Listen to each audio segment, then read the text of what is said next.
Hi, everybody. Welcome to Conscious Conversations. I'm your host, Katie Augustyn. So I'm the head of the Transformation Center based in Westport, Connecticut. And at the center, in addition to the individual coaching and healing sessions that I do, we also host a variety of classes and workshops. We even have sound baths in the backyard during the warm months, where we have a labyrinth back there. So it's really a nice setting. And everything is on our website. You can check out all the events at transformationcenterct.com. And everything we do at the center is really focused on helping you, really uncover who you truly are and let go of everything that you're not, all your limiting beliefs, things, your patterns that you've developed.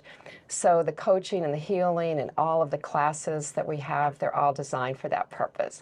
So check us out, and we welcome beginners. If you're curious, and just check us out. All right. So I'm really excited on this Conscious Conversations to have my guest, Catherine Barrett, today. Thank you so much for having me, Katie. Yeah, I'm really glad you're able to make it. This is going to be fun. So I've known Catherine for a few years now. I think through the TLC group is how we originally met. Yes. And you're going to hear all about it. But the way I met her was that she's a sound bath facilitator. Yes, I am. Yes, and she's been in my backyard quite a few times. Quite a few times. Yes. Happy to say. Yeah, so I was curious to, get to know you a little bit more and find out what you're up to. So I'm just going to read a little bit about Catherine before we get started, so you can get to know her just a little bit first. So Catherine is a Reiki Master. She's a meditation instructor, sound healer, and a sound bath facilitator. Yeah. And we're going to put up Catherine's contact info so you'll know where she can be reached. But in 2019, she joined Diane Nickelberg-Barnett, who I also know. Yep. And they're at Grounded Mediation Studio. And this is where Catherine teaches people how to find their own unique path to developing a meditation practice. She helps them explore the benefits of sound therapy and also to learn tools for managing stress. Yes. I love that. Yep. I mean, what could be better? We all need that. We all need that, especially these days. Especially these days. Yes, yeah. I'm so glad you're doing that. But before we get into the details of what you do, I really, I'm curious, how did you start doing this? How did you get into it? Well, I got into meditation because of a divorce. Simple as that, personal crisis. About 12 years ago, I was going through a transition in my life and lost the ability to focus. I was completely incapable of sitting still and reading a book. There was just too much chaos in my mind, too much running around in the brain, and I needed to calm it. And I think there was a meditation challenge that came across my feed on Facebook. Thank you, social media. And that's when I started meditating, and it was wonderful. And that was... Wow. That's what started the ball rolling. You taught yourself? That was... I did. I went on YouTube originally and started looking for different meditations, guided meditations. I mean, there's such a great resource online. And so I found some that I liked, and for a few years on and off doing meditation on my own, went to a couple retreats, really started training, and then decided that I wanted to learn how to give this to people. It had such an impact on my life that I wanted to really give it to other people because it's so easy to do. And so then I started training, and that's when I met Diane. Okay. Diane and I met at a teacher training course that we took together, and we just kind of clicked.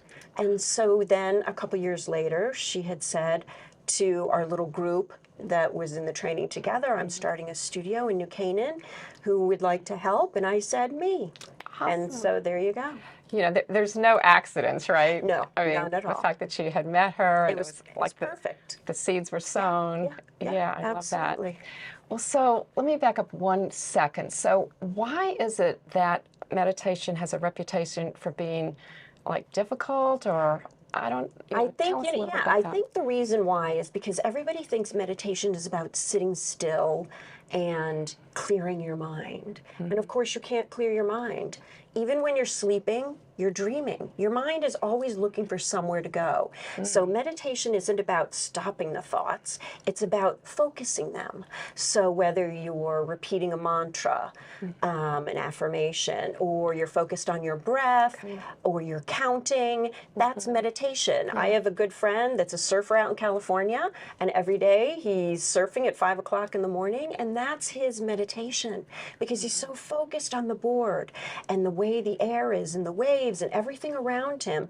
He's so focused on that he's not thinking about the past, worrying about the future. He's in the present moment, and that's what meditation is. So it's not one size fits all either.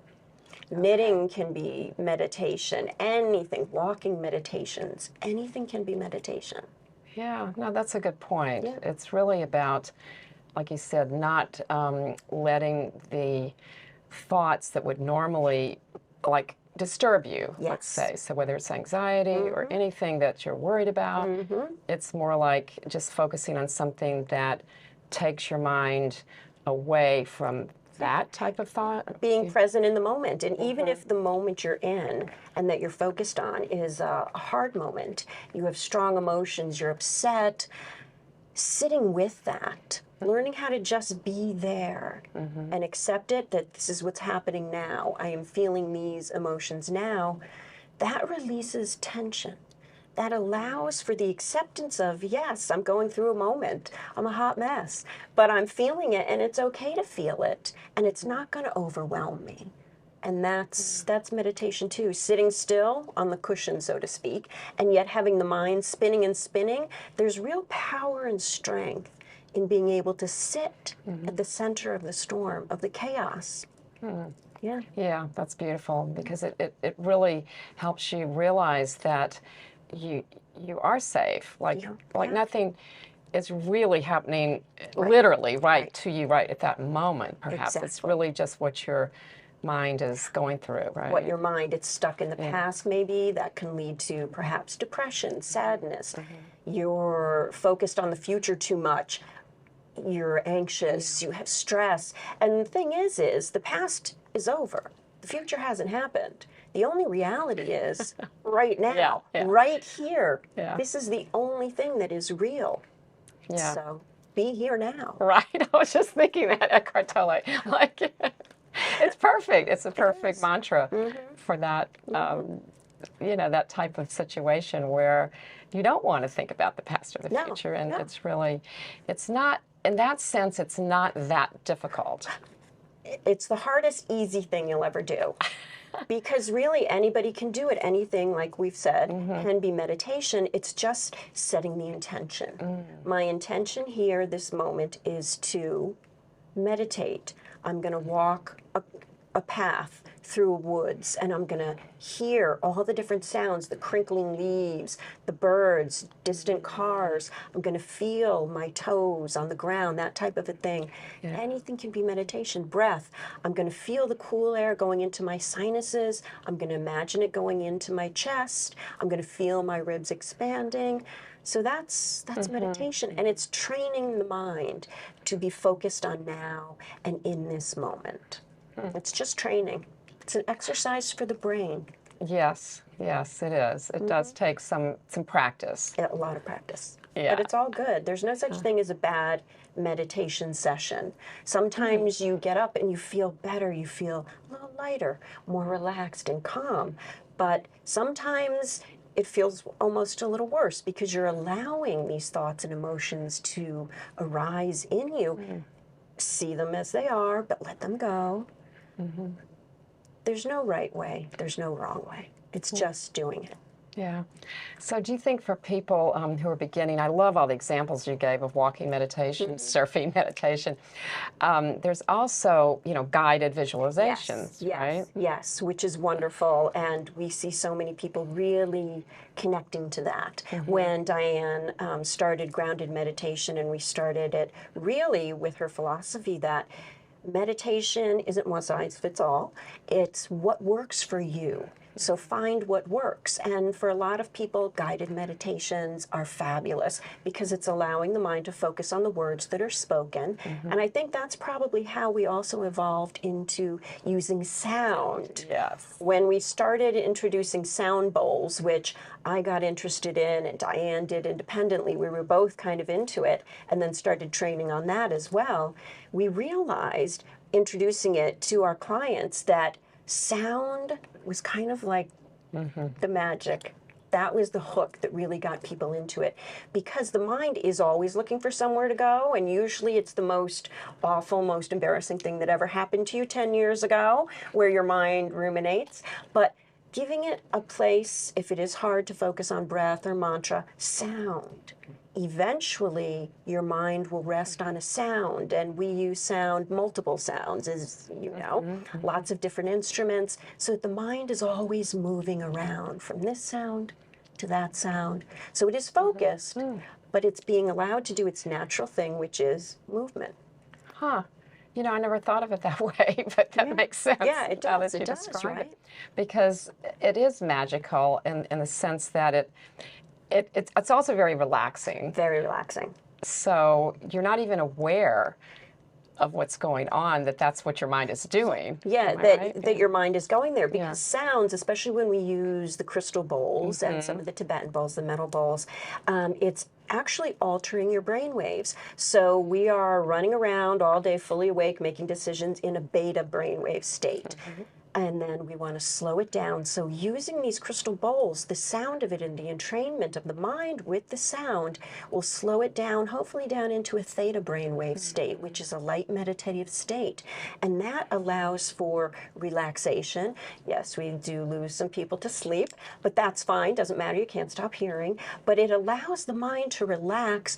It helps with focus, clarity, creativity. Quite often after sound, whether it's a private sound session or a sound bath, a communal one, you come away feeling relaxed, yet a little sort of alert, because you are, your clarity, your focus, your creativity, it's just naturally happening by just listening to the sounds. That's so interesting, because when you do it in the backyard and we're outdoors, and after it's over, I love to just look up at the sky, and you know, everything looks so crystal clear, whether it's cloudy or clear, whatever, just everything, the trees, very crisp, very clear, and I never really knew Made the why. connection, right? Yeah. And that's so perfect how you said that everything is so clear. Even if you do nod off and maybe snore. And I usually do. And sometimes, we won't mention names, but sometimes it does happen, but you kind of are just very refreshed. That's what a lot of people say, oh, I feel refreshed, I just feel lighter, sort of softer, more relaxed. And that's brilliant. And it's, you know, sound is sneaky meditation. That's what I like. It's sneaky meditation, because eventually the mind slows down thanks to the sound of the bowls. It's helping it, but also you're hearing this sound, and then you're hearing that sound, and then what's this sound? So you're bringing your mind here to right now, and it's just it's like been wonderful. something to grab onto. Exactly. You know, I think our mind always loves to figure things out. Oh yes. Our conscious mind, even our unconscious mind too. Yeah. Trying to make sense of everything. So without even being, so I guess it's our unconscious mind, because at least speaking for myself, I'm not aware of it, that I'm doing that. It just happens. Yeah. Always trying to figure it out, always trying to replay something that happened over and over to hopefully get a different outcome. Well, it's over. It happened. It's in the past. Let it go. Be now. And so sound, we're really finding Really is gets you there. so useful. Yeah. Yeah. And I love also all the instruments. You mentioned the crystal bowls, the Tibetan bowls. You also have gongs. Gongs, chimes. I love gongs. Yeah, the gongs are fantastic. You really feel that. Very resonant inside. You know, well, all of the sound, it's not, you know, I think bath may be a little bit of a misnomer, because that gives you the impression that it's just washing over you. But to me, it's permeating. It is. It's going resonating through you. inside. 100%. The sound waves travel through water, which we are at least 70% water. Sound waves travel through water much more quickly, much more efficiently than even through the air. So while you hear the sound and it is getting into the brain waves, slowing it down, it's actually also permeating your body. It's really getting in there. I mean, we're covered in lymph nodes, right? And so it's, we always tell everybody, drink tons of water after you've had a sound session because it's very detoxifying. You are on a very gentle level, obviously, vibrating the body with these sound waves that are going through you, over you, around you, and it is very detoxifying on an emotional level, mental, and actually physically. So it allows your body to gently release toxins. Release toxins. It can really help with emotional blocks too. I've seen wonderful experiences for clients where knowing you're in a safe space, you have maybe bowls on the body, gong around, and it really opens something up on an emotional level because the body holds everything. Even after we've processed intellectually, maybe we've sat on the cushion and we've thought about it, we've meditated on what's upsetting us, you know, and you've processed it and you put it away intellectually, your body holds it. That's true. It holds the stress everywhere. And so the sound waves that are going over the body and into the body are helping to sort of loosen it and allow you to release it really on a cellular level.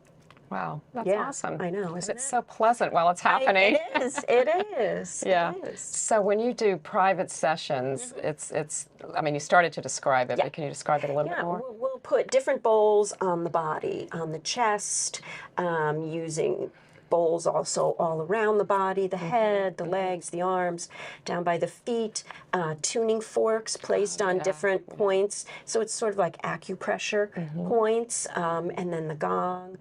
Yeah, I've walked over you many times with the gong, and you really feel it. When it's floating, you know, inches above your chest, you really feel it. So on a private level, which I don't think I ever have done that before, is it just more intense? It's much more intense. It's just one person lying down, and it's really also what resonates with you. Pardon the pun, but also and it takes a little while to figure it out. I have some clients that just love the gong, and so while I'll do a little bit of tuning forks, a few bowls on the body, then it's almost all gong for that particular person. Other people love the chimes, the sound of the koshi chimes, yes, the lovely those are little beautiful. chimes by the ears, while the gong client doesn't like the chimes. So it's really what is connecting with you. There's no, again, like meditation, no one perfect way to do it. What works with sound is what connects with you, what sound you connect with. So yeah, it's a little trial and error and experimentation, and kind of when you get into the groove, you find it, you're good. Wow, I'm going to have to try that. You better. All right, I'll make an appointment. That sounds great. Good. Yeah, so you also incorporate Reiki into your sessions? Yeah. How does that work? Well, I think once you start meditating and you start getting into sound and all these different sort of holistic self-care modalities, the next step is Reiki, right? And the power of touch. And so then I became interested in that, and having received Reiki myself several times from a dear friend who is a Reiki Master, then I became interested in learning how to do it myself. It was profound for me, so I said, let me give it. Let me add this to what I can offer as what could maybe help someone. And so I trained, and over the course of about a year, then became a Reiki Master, and now I offer that as well. And sometimes I'll combine. I'll do a little bit of Reiki, we'll do sound. The combination of it is really lovely. Yeah. Really lovely. The sound can really make you open to receiving Reiki energy, that magic of the human touch. Yeah. So I think most people are familiar with Reiki healing, but can you just describe it a little bit for those who aren't? Sure. It's, again, a healing modality, a relaxation healing modality from Japan that was, many, many years ago. And I think we've all experienced the healing forms of touch. When we're upset and your mother holds you as a child, there's nothing more wonderful than being touched, right? And so this is channeling, for lack of a better term, channeling energy through two people. I'm not using anything odd or strange. It's simply energy that's all around us. We're all made of energy, and everything that surrounds us is energy. And so focusing it and really kind of transferring it, allowing it to flow naturally between two people by gentle touch, You know, and it allows for relaxation. I always say, I'm not healing anything by putting my hands on you, but if you become relaxed, your cortisol is lower, your respiration is deeper, your heart rate is going down. The body then gets into this relaxed state where then healing can occur, or relaxation. And that's kind of what it is. So It's hard to describe unless you've experienced it. Right. Well, it's a form of energy healing, because I'm an energy healer also, but I'm not trained in Reiki. I'm trained in other forms. Yes. And, you know, to me, it's about, well, it's channeling like source energy or spiritual energy. 100%. So it's that clear light that's healing. But it allows, like as the client, it allows their body to then heal. I mean, we all have that ability within ourselves. The body wants to heal. If you cut your finger, you know, unless there's extraordinary circumstances, your finger's going to heal. Your body wants to heal. So allow it, open up to it, allow it, receive the energy that's around you.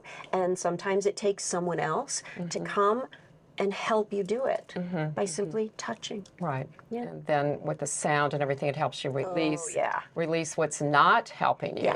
You know, that's what's blocking you. What's blocking you. Yes. So, because we all, like you said, the body holds on to everything. So all of these things are helpful in facilitating that release. Yes, absolutely. It all just kind of builds upon each other. Yeah. It really does. Yeah. Well, this is beautiful. I know. I love all of this conversation. It's like, you know, you clearly have a calling. Yes. Oh, yes. You found it. I think so. Yeah. And it started because I was searching. I was looking for something. You know, I joke about, oh, nobody comes to meditation because they're happy. Well, of course you do. You know, we're all seekers. You know, some people are seeking more than others and in certain areas. And so, you know, it worked for me. It helped me. And I think coming out of COVID and some crazy times that we've all had, it really shone a light on we're all lacking. We're all needing something. And it's just, it's out there. It's available. Find what works for you. Right. Find what works for you. There are so many resources out there. Oh, yeah. And you're bringing them to people. Well, that's what I love to do. This is, I mean, you're channeling all this information to the public, you know, and it's wonderful. It's a blessing. It's wonderful. Yeah. Well, thank you. Thank you, thank Katie. you for being here today. You're welcome. On behalf of the world, thank you. I knew we were going to have a good time today. We always have a good time. Yeah. So before we wrap up, we have about another minute and a half. Is there anything else that you would like to share, like what's next? Anything else you're interested in? Oh, God. Just bringing it out to the people. Where do you find it? We find so many people. How do you find us? And they're like, oh, we Googled you. Or, you know, we want to do a sound bath. We're everywhere. We're all in New York. We're in Fairfield County. I'm up in New Haven County. So you travel, now. like you bring, we travel. You bring your work. We do corporate, we do people's backyards, we do, you know, offices, we do privates, in the home, in different locations throughout New Haven and Fairfield County and down into New York. Yeah, That's right, because you said you saw a client today in New Haven. I did. And so here we are in Westport. And here we are in Westport. Yeah. So that works out well. We're everywhere. Yeah, so look, we'll put up your contact info again so Thank you. People know how to reach you. Yes. And, you know, I look forward. I know you're coming back this summer to do another sound bath. Another one at your house. Looking forward to that. Me too. Yeah, so thanks again for being here. Thank you. Thank you for having me. It was Katie. great, Catherine. I loved it. And thank you to our audience for being here today for Conscious Conversations. And also thank you to the Westport Library for hosting us and Verso Studios. That's really, it's been great recording here. So thanks again. Namaste. Namaste.